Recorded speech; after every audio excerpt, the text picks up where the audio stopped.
Of course, the Chinese Communist Party has their weakness, which we can talk about here. Their biggest weakness is their state-owned enterprises.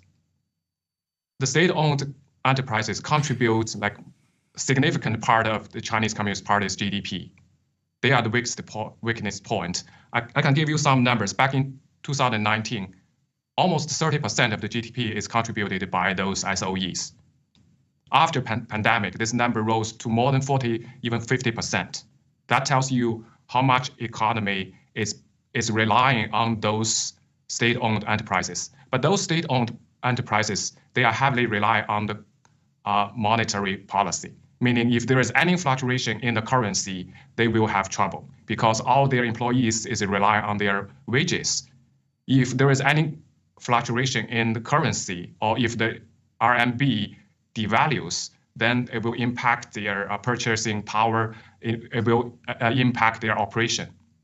So we all know CCP manipulate their currency. They have a dual system, which has an onshore and offshore currency. That's where they manipulate the currency with US. They have done internal studies. If that value gap more than 35%, then CCP is over. With the current tariff, basically we reduce their dollar income rapidly. So I don't think the Chinese Communist Party will survive. This is the key. So if their SOE has trouble, then it will start the social unrest and also the people. And also one more thing is they have done studies. More than 80% of the Chinese people, even high percentage of the officials, CCP officials, actually, they believe in the US. They actually they admire the US system. They basically have American dream.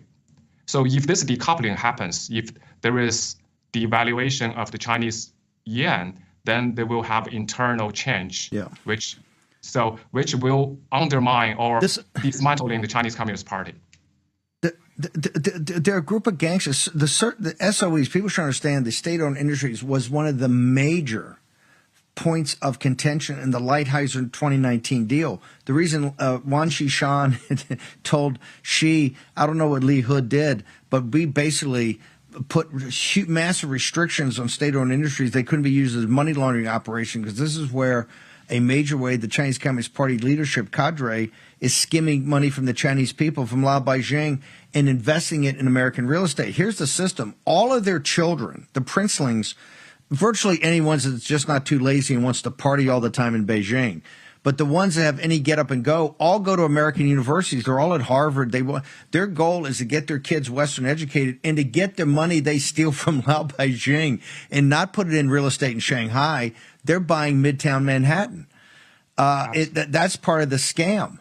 Is that it's not just the farmland that the CCP is buying formally. Hey, the 5 factions that run the country aren't buying farmland around military bases. They're buying premier real estate in Midtown Manhattan and sending their kids to Harvard. Okay, they understand how corrupt their system is. They're just like a group of gangsters that are running a con and are not going to come down. This is my point. That we're not dealing with politicians, as bad as politicians are, and as incompetent and as vain and as the swamp. This is different. This is a set of this is like the Bolsheviks, and this is like the group around Hitler and the Nazis. These are basically criminal organizations that come to power, and they come to power basically by a barrel of a gun or violence, okay?